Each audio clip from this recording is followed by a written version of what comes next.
창세기는 기원에 관한 책이다, 시작에 관한 책이다. 를 나눠보고 특별히 이제 선악과의 의미에 대해서 나눠봤습니다. 선악과는 하나님을 신뢰하는 것이 아니라 자기 자신을 신뢰하는 것이다. 육체를 신뢰하는 것이다. 지금도 그 선악과가 여전히 역사하고 있어서 자신의 육체를 신뢰하는 사람들은 여전히 선악과의 그 영향에서 벗어나지 못하고 있는 것입니다. 선악과에 반대되는 나무 하나 있었는데 그것은 생명나무인데 생명나무는 우주의 예수 그리스도를 의미합니다. 그러므로 우리가 이 땅에 살면서 주님을 깊이 신뢰하고 하나님의 생명 안에서 걷는다는 것은 우리의 생명나무이신 주 예수 그리스도의 열매를 우리가 늘 묵상하며 또 따 먹어야 하는 것입니다. 그것은 다른 말로 하게 되면 주의 말씀을 늘 묵상해야 한다는 것을 의미하는 것입니다. 맞습니까? 그렇죠. 육신의 길이냐, 성령을 따르는 길이냐, 주의 말씀에 순종하는 길이냐, 아니면 내 생각대로, 내 의지대로 가는 길이냐. 여전히 선악과와 생명나무는 우리에게 일상, 우리의 삶을 통해서도 역사하고 있는 것입니다. 자, 오늘은 아브라함에 대해서 살펴보겠습니다. 창세기의 중요한 인물, 다음 시간에 요셉에 대해서 살펴볼 텐데요. 아브라함에 대해서 살펴보겠습니다. 아브라함의 원래 이름은 무엇이었습니까, 여러분? 아브람이었습니다.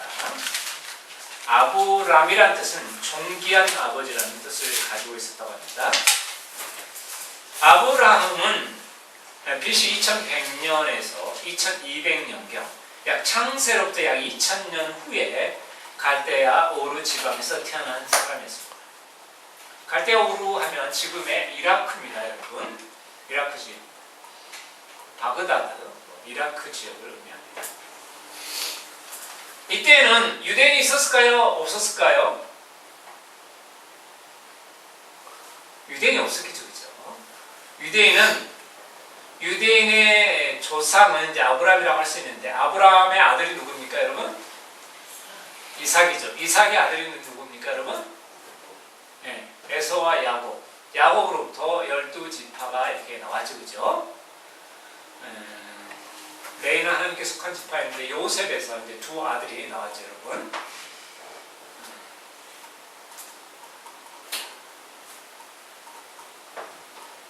이때는 그래서 유대인이 아직 조성되지 않았기 때문에 모든 사람들이 이방인과 같은 존재였습니다. 그런데 하나님께서 아브라함을 부르신 것입니다.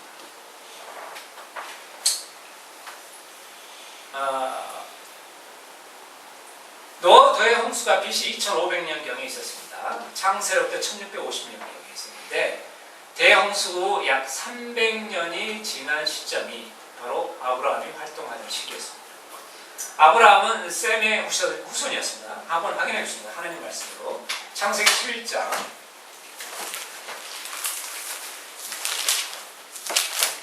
유대인은 셈의 후손이죠. 아브라함으로부터 조성되어 있기 때문에 셈의 후손입니다. 창세기 11장 살펴보겠습니다.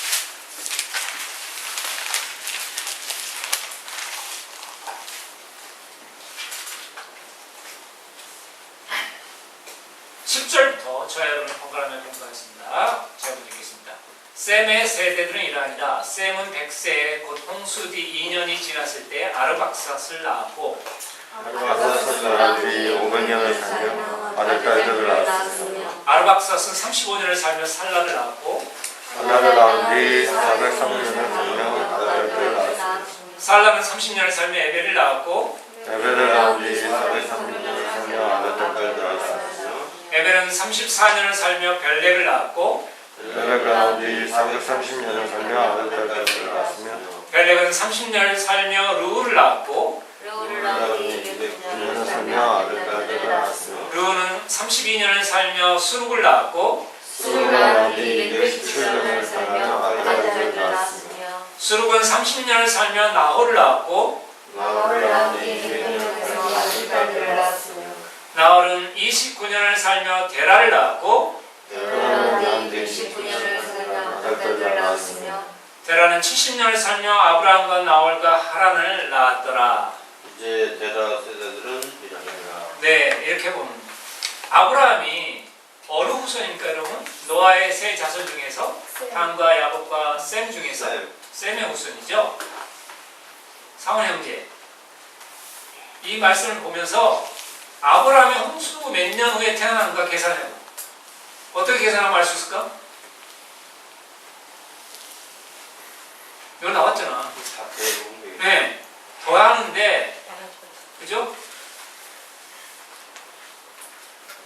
셈은 홍수 뒤 2년이 지났을 때 아르박사를 낳았죠. 그죠? 그래서 2 더하고, 아르박사스를 낳은 뒤 500년을 살면 아들, 딸 낳고, 이것은 아니고, 아르박사스는 35년을 살면 쌀날 낳았으니까 거기다 35년 더하고, 쭉 더하면, 쭉 한번 더 해보세요. 상원님, 얼마 나오나?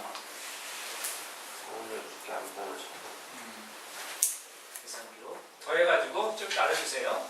홍수 몇 년에 아브라함이 태어났는지. 대충 얼마입니까? 핸드폰으로 더해 핸드폰. 이거 몇 덩이까지? 여기 있어요. 132, 162, 196, 250년. 26, 250, 261, 270년경? 약 270년으로 추정이 되네요. 계산해보면. 홍수 후에 약 270년, 약 300년 후에 아브라함이 태어난 것입니다. 아브라함의 아버지는 누구라고 아까 기록되어 있습니까, 여러분? 데라. 근데 데라는 우상을 섬기는 사람이었습니다. 다 같이 여호수아 24장 1절부터 5절까지 말씀 공부하겠습니다. 여호수아.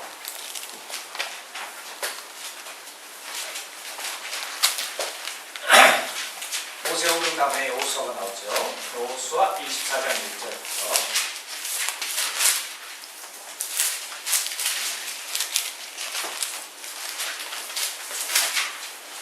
5절까지 말씀입니다.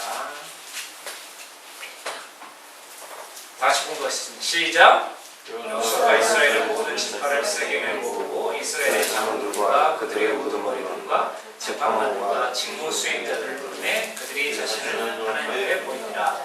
여호수아가 온 백성에게 이르되 주 이스라엘 하나님께서 이같이 말씀하시기를 옛날에 너희 조상들 곧 아브라함의 아버지가 지자 나홀의 아버지인 테라가 강 저편에 거하며 다른 신들을 섬겼으나 내가 너희 조상 아브라함을 강 저편에서 취하여 가나안 온 땅으로 두루인도하고 그의 씨를 번성하게 하며 그에게 이삭을 줬고 이삭에게는 야곱과 에서를 주었으며 에서에게는 세상을 소유로 주었구나. 그러나 야곱과 그 자손은 이집트로 내려갔으므로 내가 또한 모세 아론을 보내었고 또 이집트에 재앙을 내렸나니 그것은 곧 내가 그들 가운데 생한 것과 같았으며 그 뒤에 내가 너희를 데리고 나왔노라. 아멘. 아브라함의 아버지 데라가 뭘 하는 사람이었어요? 강 저편에서 다른 신들을 섬기는 사람이었습니다. 이것은 무엇을 의미하는 것일까요? 아브라함의 아버지가 강 저편에서 아브라함의 아버지 데라 강 저편에서 우상을 섬기는 사람이었습니다. 그런데 강 저편에 있던 우상을 섬기는 사람의 아들인 아브라함을 하나님께서 불러내신다고 기록하고 있습니다. 이것은 무엇을 의미하는 것일까요, 여러분? 악한 세상으로부터 우리를 불러내시는 하나님의 긍휼을 상징합니다. 그죠? 유대인들을 이집트에서 불러내시는 그림에 그게 나와있죠. 출애굽하는 모양. 이집트는 악한 세상을 상징하는데 하나님의 택한 백성을 그 악한 세상에서 불러내시는 그림이 출애굽기에도 그려져 있지만 이 아브라함을 그야말로 데라의 우상을 숭배하는 데라의 아들인 아브라함을 강 저편에서 불러내신 하나님께서 직접 부르셔서 가나안 땅으로 인도하신 것 또한 하나님께서 악한 세상으로부터 택한 사람들을 건져내시는 그런 긍휼의 하나님을 그려주고 있는 것입니다. 만약 하나님께서 아브라함을 부르시지 아니하셨다면 아브라함도 자기 아버지 데라처럼 우상을 숭배하는 집안 전통을 따라갔을 것입니다. 아직 베드로전서 2장 9절 말씀 공부하셨습니다. 자, 이와 관련된 말씀입니다. 베드로전서 2장 9절. 야고보, 세브리서 야고보 다음에 있습니다. 베드로전서 2장 9절 말씀. 다시 보도하셨습니다. 시작. 그러나 너희는 손으로 세려 왕가의 제사장이요 거룩한 민족이요 거대한 백성이니 이것은 너희를 어둠에서 불러내어 자신의 놀라운 빛으로 들어가게 하신 분에 대한 찬양을 너희가 전하게 하려 함이니라. 아멘. 우리를 어둠에서 불러내어 자신의 놀라운 빛으로 들어가게 하신 분께 대한 찬양을 너희가 전하게 하려 하심이라. 우리를 악한 세상부터 불러내어 영원한 생명과 영광의 상속유업을 주시는 하나님에 대한 감사 찬양이 늘 있으십니까, 여러분? 감사가 늘 있어요, 입술에? 감사 찬양 늘 입술에 있어야 됩니다. 주님, 교회로 모일 때뿐만 아니라 사회생활을 하면서도 늘 긍정적이고 감사와 찬양이 넘치는 말들이 입술에 맺혀져 있어야 됩니다. 그리스도인들, 저 사람은 저런 상황에 있어도 참 늘 감사와 찬양이 끊이질 않고 항상 긍정적인 생각을 가지고 있네. 남을 배려하고 남과 늘 화평을 추구하는 사람이네. 사람들로 하여금 이걸 보여줌으로 말미암아 그런 열매를 통해서 그들이 우리 주 예수 그리스도께 대한 관심을 가질 수 있도록 그 역할을 해야 되는 것입니다. 자, 하나님께서는 아브라함과 세 가지 언약을 세우십니다. 그 내용을 잠깐 보겠습니다. 첫 번째 언약은 창세기 12장 1절에서 3절까지 말씀입니다.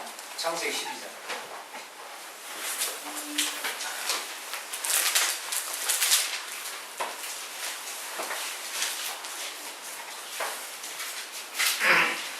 (12장 1절에서 3절까지) 말씀입니다. 다 같이 봉독하셨습니다. 시작. 그런데 전에 주께서 아브라함에게 이르시되 너는 내 고향과 친족과 아버지 집에서 나와 내가 내게 보여줄 땅으로 가라. 내가 너로부터 큰 민족을 만들고 내게 복을 주어 내 이름을 크게 하리니 내가 복이 되리라.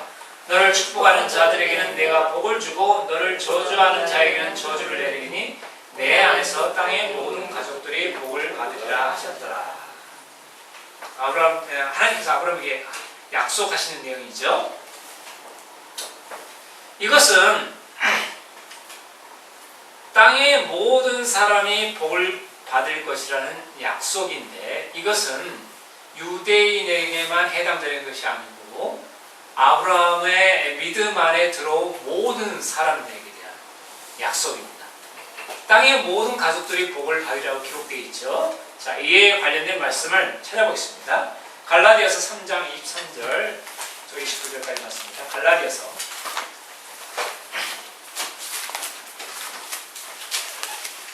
주 예수 그리스도의 믿음 안에, 아브라함의 믿음 안에 들어온 사람들 또한 역시 아브라함의 후손이라고 할 수 있다는 것입니다. 갈라디아서 영적으로 아브라함의 후손이라고 할 수 있다는 것입니다. 갈라디아서 3장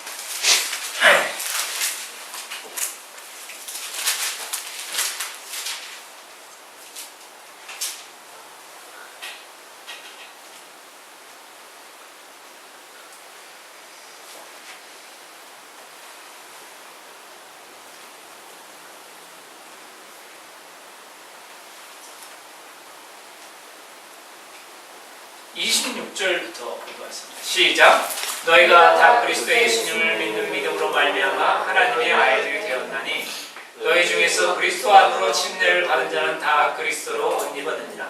거기에는 유대인이나 그리스인이 없고 매인자나 자유로운 자가 없으며 남자나 여자가 없나니 너희는 그리스도 예수님 안에서 하나입니다.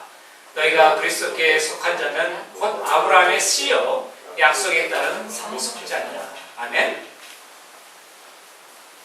정확히 사도 바울이 기록한 갈라디아서에서 이 창세기 12장의 언약이 유대인뿐만 아니라 그리스인은 이방인을 대표하는 민족으로 기록된 것이에요.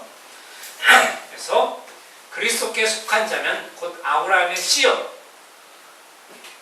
혈통적으로는 아니지만 영적으로는 아브라함의 씨요 약속에 따른 상속자니라. 하나님께서 우리에게 약속한 그런 상속의 복을 누리는 위치에 들어있다는 것입니다. 자, 하나님께서 아브라함에게 두 번째 약속을 하시는데 두 번째 약속은 창세기 15장 18절에서 21절까지 말씀입니다. 창세기 15장.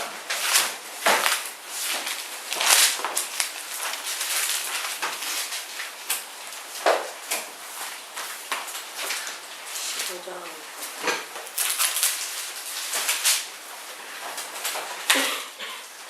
18절에서 21절까지 말씀입니다.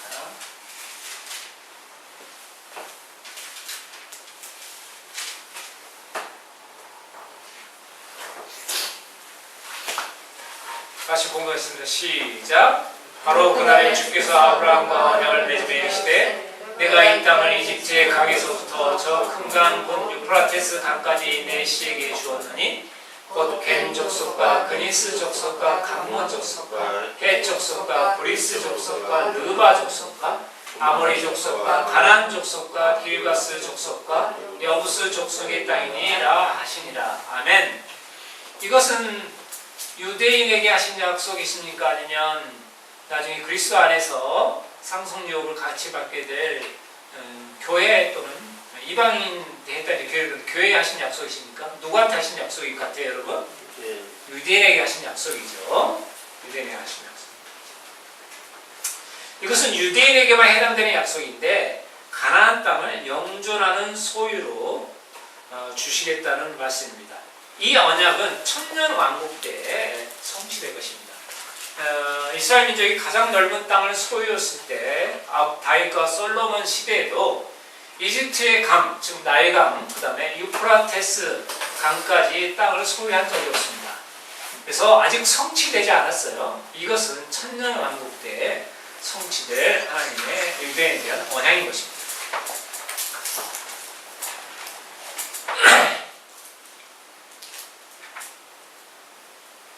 이 말씀을 한번 살펴볼까요? 스가랴 14장.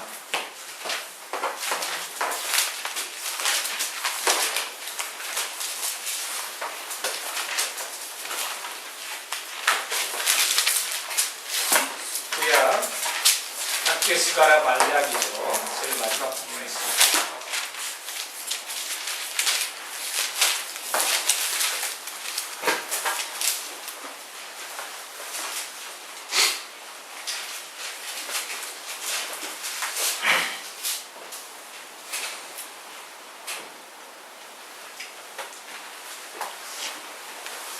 예수 그리스도의 재림의 모습이 기록되는 말씀입니다. 1절부터 5절까지 말씀을 다시 공부하겠습니다. 시작. 보라, 주의 날이 이르니 사람들이 내게서 노력한 물건들을 내 한가운데서 나누리라. 내가 모든 민족들을 모아 예루살렘을 대적하여 전쟁하게 하리니 그런즉 그 도시가 함락되며 집들이 강탈당하고 여인들이 강간을 당하며 그 도시의 많이 포로가 되리라. 백성이 남은 자들은 그 도시에서 끊어지지 아니하리라. 그때 주께서 나아가사 그 민족들과 싸우시되 전에 전쟁의 날에 싸우신 것 같이 하시리라. 그날에 그분의 발이 예루살렘 앞 동쪽에 있는 올리브 산 위에 설 것이요 올리브 산이 거기 한가운데서 동쪽과 서쪽으로 갈라짐으로 심히 큰 골짜기가 생길 것이며 그 산의 반은 북쪽으로 그 산의 반은 남쪽으로 이동하리라. 또 너희가 그 산들의 골짜기로 도망하리니 이는 그 산들의 골짜기 아사리까지 이를 것이기 때문이다. 참으로 너희가 도망하되 유다와 묵시아 시대에 지진 앞에서 피하여 도망같이 하리라. 또 주 내 하나님께서 임하실 것이요 모든 성도가 너와 함께 임하리라. 아멘. 이 말씀 무슨 말씀인 것 같습니까, 여러분? 그리스도께서 예루살렘 동쪽에 있는 올리브 산 위에 서신다. 지상 재림을 의미하는 것이죠, 그죠? 그 전에 대환난기의 마지막에 7년 대환난 후반부에 적그리스도가 민족들을 모아서 예루살렘을 에워싸고 유대인들을 멸하는 그 전쟁이 있는데 그 전쟁에 있어서 한난의 마지막 부에 그 전쟁에 승리를 하시고 주 예수 그리스도께서 예루살렘 동쪽에 있는 올리브 산 위에 서시게 된다는 것입니다. 지상제를 의미하는 것이죠. 그래서 유대인들의 땅에 대한 약속이 예수 그리스도의 지상재림과 함께 시작된다는 것입니다. 여기서 16절에서 21절까지 말씀을 스가랴서 16절 21절까지 말씀 공부하겠습니다. 자, 그렇다면 이 땅에 천년왕국에 유대인만 들어가느냐 몸을 입고 자, 성도들이 주 예수 그리스도와 함께 임한다고 5절 끝을 보면 모든 성도가 너와 함께 임하리라. 우리 성도들은 그 전에 공중에서 주를 만나고 몸이 변화된 상태에서 공중에 주를 만나고 예수 그리스도와 함께 이 땅에 임하게 되는 거죠. 그래서 우리 성도들은 이 몸을 입고 천년왕국에 들어가시느라 영광스러운 부활의 몸을 입고 들어간다는 것입니다. 근데 그때 이 땅에는 유대인들이 대환란을 피하여 살아남은 유대인들이 있다는 것입니다. 16절부터 21절까지 말씀을 공부하셨습니다. 자, 유대인 외에 다른 이방인도 있는데요. 시작! 예루살렘을 치러 모든 민족들 중에서 남은 모든 자가 심지어 해마다 올라와 그와 함께 만군의 주께 경배하며 장막절을 지키리라. 땅의 모든 가족들 중에서 누구든지 그와 함께 만군의 주께 경배하러 예루살렘에 올라오려 하지 아니하면 바로 그들에게 궁극에서 비를 내리지 아니하시더니즉 만일 이집트 가족이 올라가서 거기에 이르지 아니하면 비를 받지 못하니 주께서 장막절을 지키러 올라오지 아니하면 이교도를 칠 때 내실 재앙을 거기에 넣으시다. 장막절을 지키러 올라오지 아니하는 모든 민족들이 받을 벌과 이집트가 받을 벌이 이러하니라. 자, 대환란은 마지막에 예루살렘 치러 온 민족들 가운데 모든 민족들 가운데 살아남은 민족들이 있다는 거예요. 그들 역시 유대인처럼 지금같이 우리와 같은 몸을 입고 천년왕국에 들어가는데 그들이 장막절을 지키지 않으면 하나님께서 비를 내려주시지 않는 거예요. 뭡니까 여러분? 몸을 입고 이 땅에 유대인과 함께 거하면서 농사를 짓게 되는 그런 삶이 여전히 천년왕국에 있다는 거예요. 우리 성도들의 모습 아니에요 여러분. 성도들은 영광스러운 부활의 몸을 입고 예수님과 함께 지상 재림하여 예수님과 다스린 자의 왕들의 왕이신 우리 주 예수 그리스도와 함께 왕들로서 다스린 자의 위치에 있다는 것입니다. 이해가 되십니까? 자, 그러면 세 번째 언약을 살펴보겠습니다. 아브라함에 대한 하나님의 세 번째 언약, 창세기 17장 1절부터 10절까지 말씀입니다.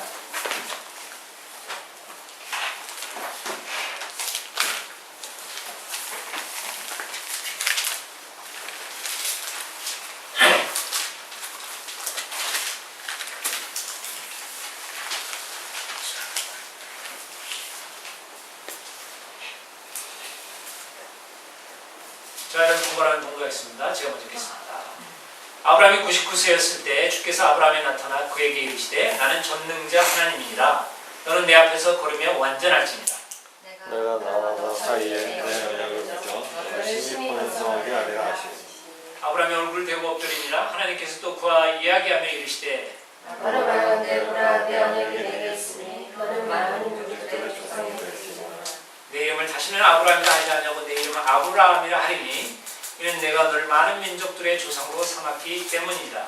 내가 너와 심히 번성하게 하며 너를 모든 민족들을 나오면 또 내게서 왕들이 나오게 하리라. 내가 내 언약을 나와 너와 내 뒤를 이을 내 씨 사이에 대대로 세워 영존하는 언약으로 삼고 너와 내 뒤를 이을 내 씨의 하나님이 되리라. 내가 너와 내 뒤를 내 씨에게 네가 나오려고 한다. 곧 가나안 땅 종전하는 생각을 하고 나는 그들의 하나님이 되리라 하시니라. 하나님께서 또 아브라함에게 이르시되 그런즉 너는 내 언약을 지킬지니 곧 너와 내 뒤를 이을 내 씨가 그들의 대대로 그리할지니라. 너희가 내 사나이를 다 하리라 하겠으니 이것이 나와 너희 너희들은 이 시대의 신상의 언약을 너희가 지키는 일에 언약입니다. 아멘. 이것 또한 유대인에게만 해당되는 언약이죠, 그죠? 무엇을 통해 아십니까, 여러분? 할례에 대한 명령을 하시는 거죠. 할례와 안식을 준수는 유대인에게만 주시는 규례였죠. 땅에 대한 약속과 함께 할례를 명령하신데 이것은 유대인에게만 해당되는 것입니다. 가나안 땅을 영존하는 소유로 주겠다는 말씀을 통해 이스라엘 민족에게 천년왕국 때부터 영원히 아브라함에게 약속하신 땅을 주시겠다고 약속하신 말씀입니다. 여기서 우리가 알 수 있는 것은 이스라엘 백성이 대환난을 통과하여 육체를 입고 천년왕국에 들어간다는 사실을 알 수 있습니다. 자, 대환난 때 구출받는 유대인의 모습은 계시록 12장 1절 1절부터 6절까지 기록되어 있는데 그 전에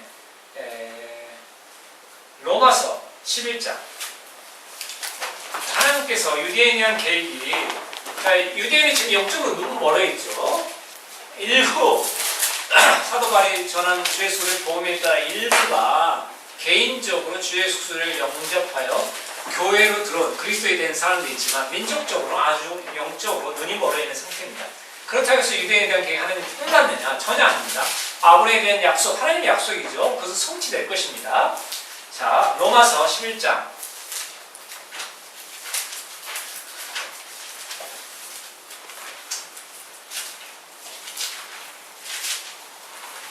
유대인의 하나님의 계획이 끝났다. 그렇기 때문에 우리는 레이 지파에 속한 사람이고 유다 지파에 속한 사람이고 시몬 지파에 속한 사람이다. 그래서 계시록에 나오는 11장 10절에 나오는 14만 4천이 바로 우리다. 이렇게 얘기하는 것은 명백히 비성경적인 것입니다, 여러분. 언약 신약이 잘못된 것인데요. 그 언약이 이스라엘의 언약이 이스라엘 민족의 실패로 말미암아 교회로 넘어왔다. 전혀 그런 거 아닙니다. 하나님은 태초부터 교회에 대한 계획, 유대에 대한 계획이 따로 있었다는 것입니다. 로마서 11장 15절부터 29절까지 말씀입니다. 다 같이 공부하겠습니다. 시작. 형제들아 너희가 스스로 지혜를 것으로 여기지 않게 하기 위하여 이 신비에 대해 너희가 모르기를 내가 확신하노니 그것은 곧 이방인들의 충만함이 이를 때까지 일부가 눈머는 일이 이스라엘에게 생긴다는 것이라. 그리하여 온 이스라엘 구원을 받으리라. 이것은 기록된 바 시온에서 구출자가 나와 야곱에게서 공동치 아니한 것을 돌이키리니 내가 그들의 죄들을 제거할 때 이것이 그들을 향한 내 언약이라 함과 같으니라. 29절까지 봉독하겠습니다. 복음에 관하여는 그들이 너희로 인해 온수된 자들이지만 선택에 대하여는 그들이 조상들로 인해 사랑받는 자들이니 하나님의 손으로 부르시면 뜻을 돌이킬 일이 없느니라. 하나님께서 이스라엘 백성 선택하시고 아브라함에 대한 약속, 그 선택이죠. 복음에는 예수 그리스도 복음에 대한 대적하는 일이 계속 있잖아요. 구약 상태에 머물러 있는데 그에 대한 하나님의 계획이 여전히 성취될 것이라는 말씀을 하나님의 선분들과 부르시면 뜻을 돌이키는 일이 없느니라. 성취될 것이라는 말씀이 신약에도 기록되어 있습니다. 자, 그럼 이스라엘 백성들이 어떻게 한날 통과하게 되느냐 잠깐 살펴보겠습니다. 12장, 계시록 12장 1절에서 6절까지 말씀입니다. 계시록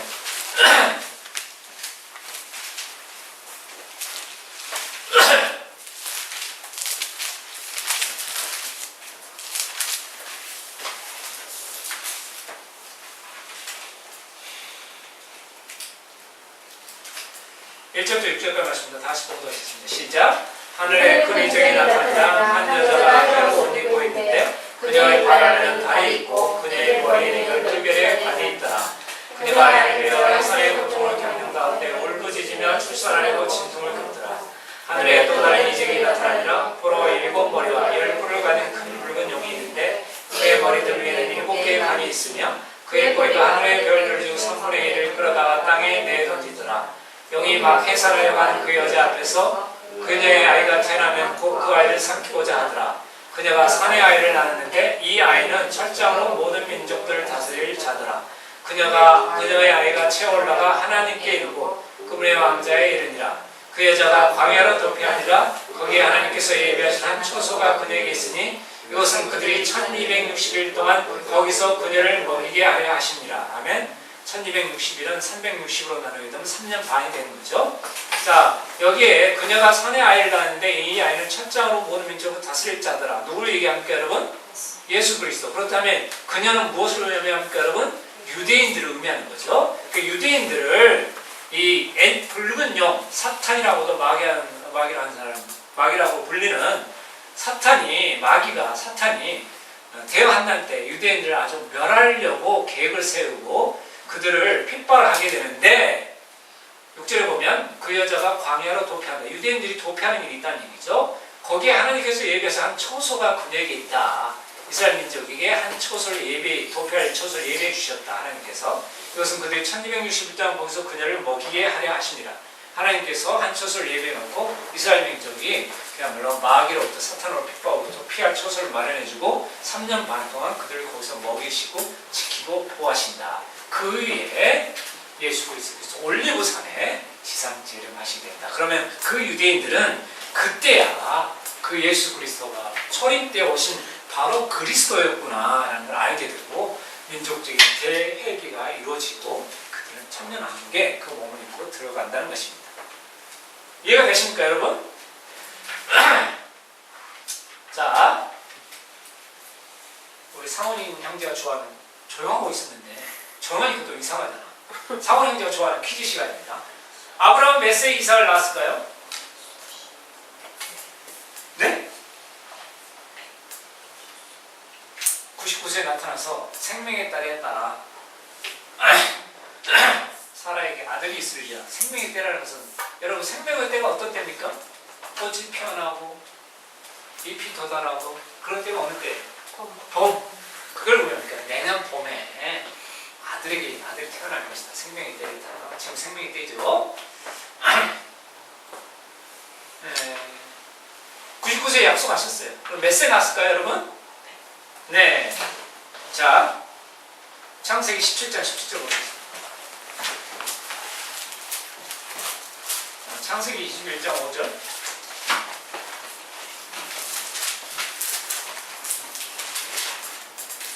창세기 21장 5절.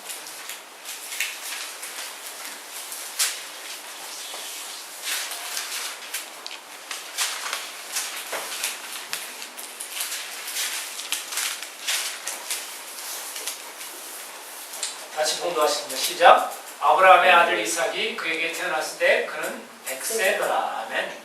100세에 아브라함이 이삭을 낳았습니다. 이때 사라의 나이는 몇 세였을까요, 여러분? 아브라함과 사라의 나이 차이가 몇 세였을까요, 여러분? 창세기 17장 17절.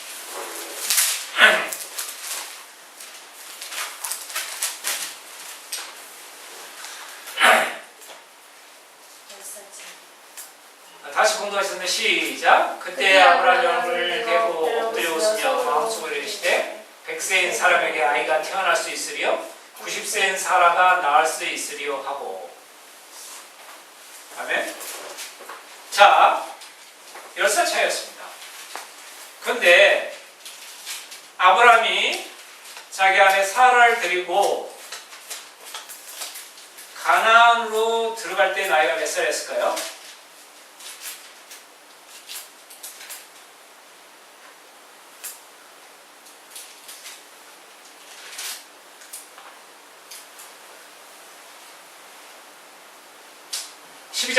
창세기 12장 4절 말씀입니다. 다시 공부하겠습니다.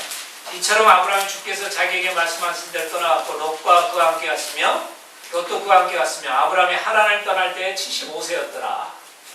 가나안 땅을 향해 가다가 이집트 땅으로 들어가겠는데 몇 살에 들어갔어요, 아브라함이? 75세. 그럼 이때 사라 나이가 몇 살이었을까요? 65세. 65세였어요.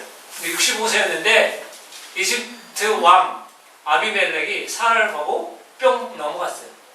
응? 세상에 이집트의 그 어떤 여인보다 아름다웠다고 기록되어 있습니다. 65세에 정말 하나님께서 사라에게 복을 주신 건가요? 사라 이름도 원래는 사레였는데 사레는 왕비라는 뜻을 가지고 있다고 합니다. 근데 나중에 사라라고 하나님께서 많은 민족들의 이제 조상 어머니라고 해서 사라라고 이름 바꿨죠. 아브라함도 존귀한 아버지라는 뜻이었는데 하나님께서 아브라함으로 바꾸어 가셨습니다. 많은 민족들의 조상, 믿음 안에 들어온 많은 민족들의 조상으로 삼겠다고 이름 바꿨죠.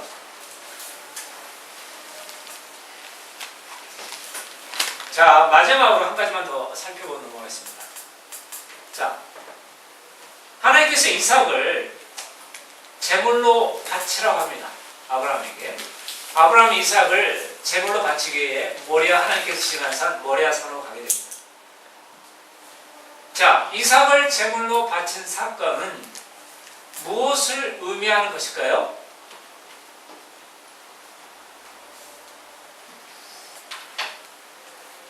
무엇을 의미하는 것일까요, 여러분? 네?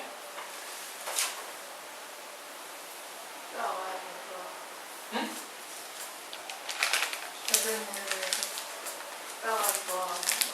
예수님께서 십자가에 돌아가신 걸 상징하는 거예요. 오! 아빠가 누구야? 자, 살펴보겠습니다. 창세기 22장. 빙고입니다. 정답입니다. 창세기 22장.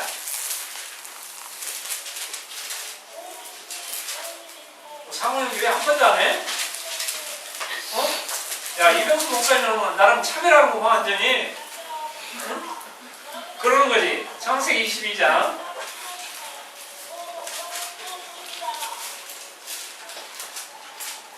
1절부터 2절까지 말씀입니다. 다 같이 공부하겠습니다. 시작. 이 일들 뒤에 하나님께서 아브라함을 시험하시고 그에게 이르시되 아브라함 하시니 그가 이르되 오소서 내가 여기 있나이다매 그분께서 이르시되 이제 내 아들 곧 내가 사랑하는 내 유일한 아들 이삭을 데리고 모리아 땅으로 가서 거기서 내가 내게 일러줄 산들 중에 하나에서 그를 번제 헌물로 드리라 하십니다. 그렇죠? 자, 여기서 12절 말씀 넘어가겠습니다. 시작. 시작. 그가 이르되 내 손을 그 아이에게 대지 말라. 너는 아무 일도 그에게 하지 말라. 내가 내 아들 곧 내 유일한 아들을 내게 아끼지 아니하였으므로 내가 하나님을 두려워하는 줄 내가 이제 아노라. 아브라함이 이삭을 번제 헌물로 바치기 위해서는 죽여야 되잖아요. 그래서 칼을 들었습니다. 그때 하늘에서 소리가 났어요. 내가 내 아들 곧 네 유일한 아들을 내게 아끼지 아니하였으므로 기록되어 있죠. 자, 이 말씀에 연결된 성경 말씀을 찾아보겠습니다. 히브리서 11장 17절 말씀입니다.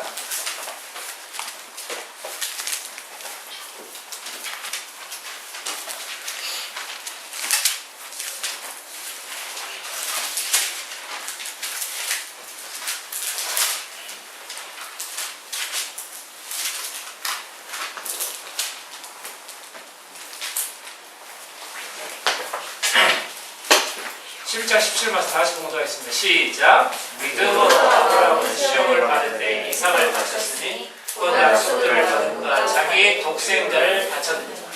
독생자로 표현되어 있죠. 주 예수 그리스도께서 십자가에 달리신 산도 무슨 산인지 아십니까, 여러분?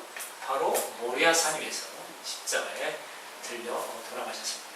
독생자 주 예수 그리스도께서 우리를 위하여 죽으심을 당할 것을 하나님께서 독생자를 우리에게 주실 것을 상징하는 샘플입니다. 자, 아브라함은 그런데 100세가 다 돼서 아들을 주셨는데 어떤 믿음으로 이삭을 실제로 죽여서 번제 헌물로 바칠 생각을 했을까요? 무슨 생각을 가지고? 자, 믿음이 있었어요. 하나님의 믿음. 어떤 믿음을 가지고 이삭을 번제 헌물로 바칠 생각을 했을까요?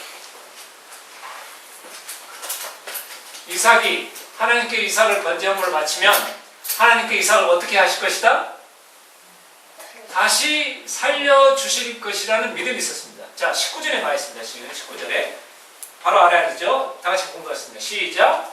하나님께서 심지어 죽은 자로부터 능히 그를 일으키실 줄로 생각하였으므로 또한 그는 죽은 자로부터 그를 모형으로 받았느니라. 아멘. 참 대단한 믿음이죠, 그렇죠? 자, 오늘은 여기까지 살펴봤습니다.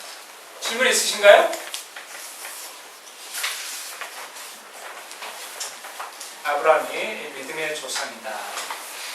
아브라함 안에 들어간 우리 그리스도인도 영적이라는 측면에서 아브라함에 신뢰할 수 있다. 아브라함에 대한 약속이 또 유대인에 대한 약속이 있는데 유대인들에 대한 약속은 천년왕국 때 실현될 것이다. 땅에 대한 약속, 민족들 중에 민족이 될 것이며 유대인들과 이방 민족들이 이 땅에서 여전히 몸을 입고 존재하는 시기가 천년왕국이다. 성도들은 주 예수 그리스도와 함께 주 예수 그리스도께서 원리 성도사례 재림하실 때 부활된 몸을 입고 주 예수 그리스도의 이 땅에 함께 이 땅에 와서 그야말로 왕들의 왕 주 예수 그리스도와 함께 이 땅을 총치하는 그런 자리에 있을 것이다. 를 살펴봤습니다.